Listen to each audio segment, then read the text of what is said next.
Strategic communication India का बहुत ही sound हुआ है। मेरा सवाल ये है कि अभी कुछ दिन पहले प्रधानमंत्री ने पार्लियामेंट की नई बिल्डिंग का इनॉग्रेशन किया है।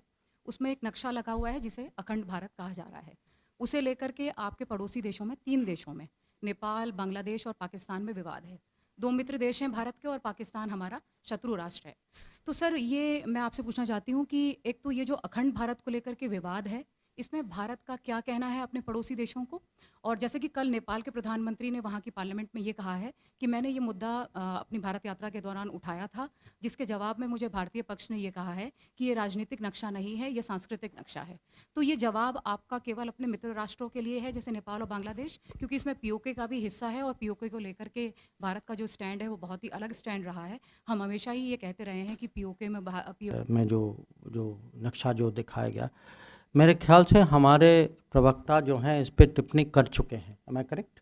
हाँ, कि उन्होंने कहा कि ये अगर आप उसी के नीचे वो कुछ साइन बोर्ड जैसा कुछ लगा हुआ है, उसमें लिखा है कि ये I think you can read my recollection, ये कुछ अशोकन एम्पायर का डिस्क्रिप्शन है।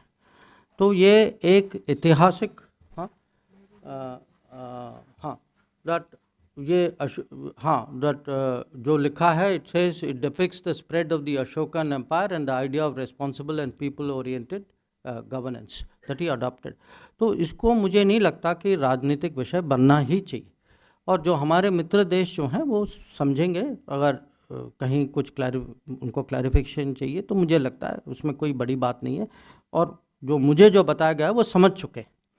अब पाकिस्तान का तो आप छोड़ ही दीजिए, क्योंकि वहाँ ना समझने की आशा है ना हमारे यहाँ। अब मैं क्या कहूँ आपको, पर जो पीओके का विषय वो अलग विषय, क्योंकि पीओके में जो है हमारा स्टैंड बहुत क्लियर है, और हम ये खाली सरकार का स्टैंड नहीं है, पूरे देश का स्टैंड है, पार्लियामेंट का स्टैंड।